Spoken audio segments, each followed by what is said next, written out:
Bonjour et bienvenue sur DigiSchool, je suis Yvan, votre professeur de mathématiques.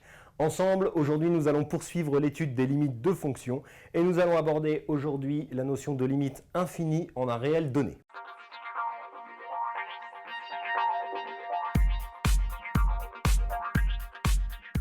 Tout d'abord, je vous invite évidemment à visionner les vidéos précédentes si ce n'est pas déjà fait pour aborder la notion de limite progressivement. Sinon, nous pouvons lire ensemble la définition qui dit, on dit qu'une fonction f tend vers plus l'infini lorsque x tend vers x0, un réel donné, si tout intervalle a plus l'infini contient f de x pour x assez proche de x0. Autrement dit, si on traduit, ça veut dire qu'une fonction f admet pour limite plus ou moins l'infini d'ailleurs en x0 si, au fur et à mesure que x se rapproche de x0, ma fonction f va devenir infiniment grande ou infiniment petite, ou plus précisément, l'image du nombre x par la fonction f va devenir infiniment grande ou infiniment petite.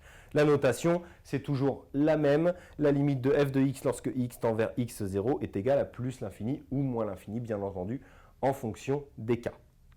Regardons quelques exemples concrets pour pouvoir tout de suite assimiler ce principe-là, cette définition-là.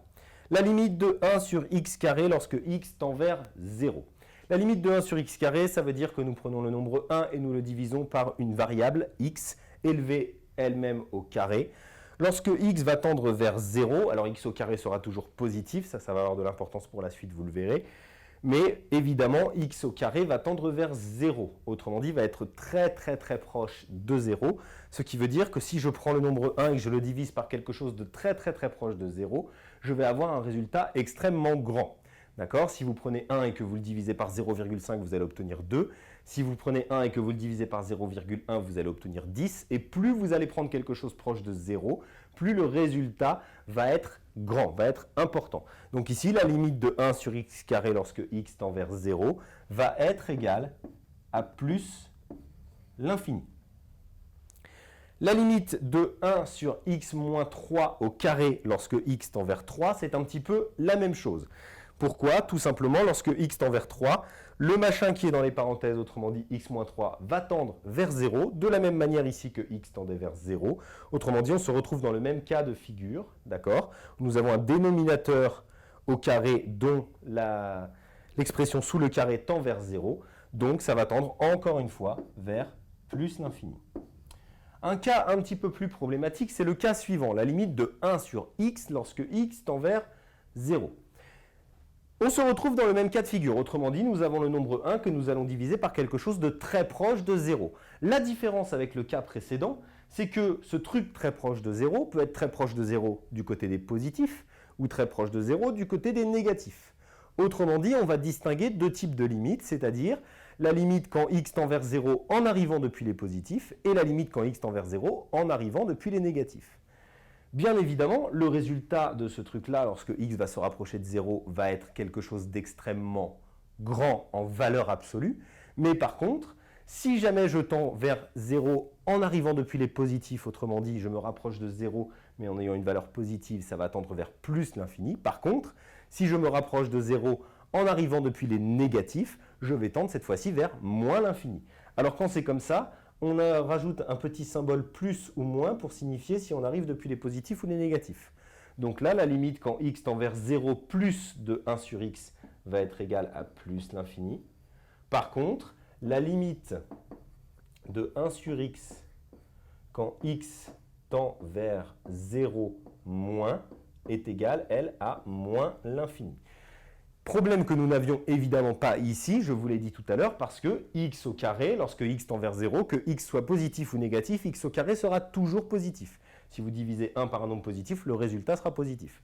Par contre, si vous divisez 1 par un nombre négatif, comme c'est le cas ici, puisque x tend vers 0 en arrivant depuis les négatifs, nous avons un résultat négatif, autrement dit ici un résultat infiniment grand du côté des négatifs.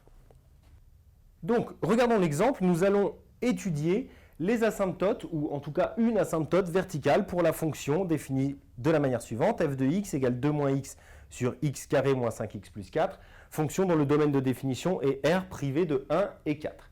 Alors déjà, pourquoi R privé de 1 et 4? Tout simplement, on s'en rend compte très rapidement, 1 et 4 sont les racines du dénominateur. Autrement dit, les nombres en lesquels le dénominateur va s'annuler, donc pour lesquels ma fonction ne va pas être définie. Alors par exemple, on peut étudier la limite de f de x quand x tend vers 1. On va commencer par se poser cette question. Donc 2 moins x sur x carré moins 5x plus 4. Nous nous retrouvons bien évidemment dans le cas que nous avons évoqué à la fin de l'exemple tout à l'heure, à savoir 2 moins x quand x tend vers 1, ça va tendre vers 2 moins 1, c'est-à-dire 1, donc ça ne nous pose absolument pas de problème.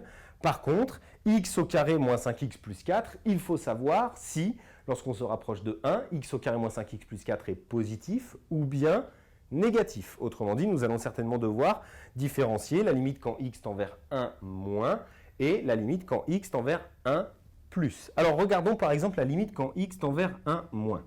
Comment faire pour connaître le signe de x carré moins 5x plus 4 lorsqu'on arrive vers 1 mais du côté des nombres plus petits que 1?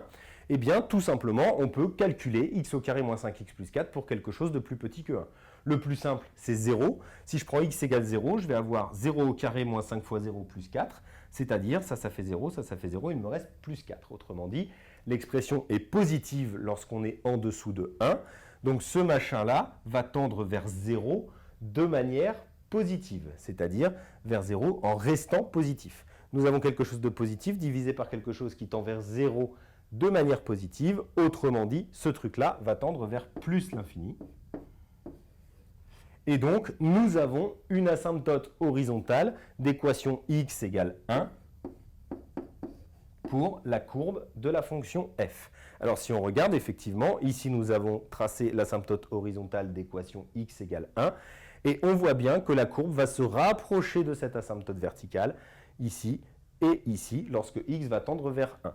Donc, on retrouve bien ce que nous avons vu lorsqu'on tend vers x du côté, lorsque x tend vers 1 du côté des nombres plus petits que 1, la courbe va tendre vers plus l'infini. On le voit bien ici, on approche de 1 par la gauche, autrement dit par les nombres plus petits que 1, et on voit bien que la courbe grimpe vers plus l'infini.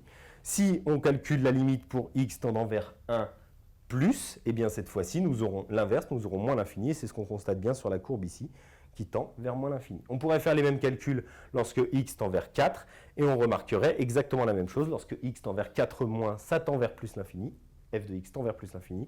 Lorsque x tend vers 4 plus, f de x tend vers moins l'infini. Et nous avons deux asymptotes verticales pour cette courbe de la fonction f. Cette vidéo est maintenant terminée. Je vous invite maintenant à visionner la vidéo suivante qui traite des limites finies en un réel. Et moi, je vous dis à bientôt sur DigiSchool.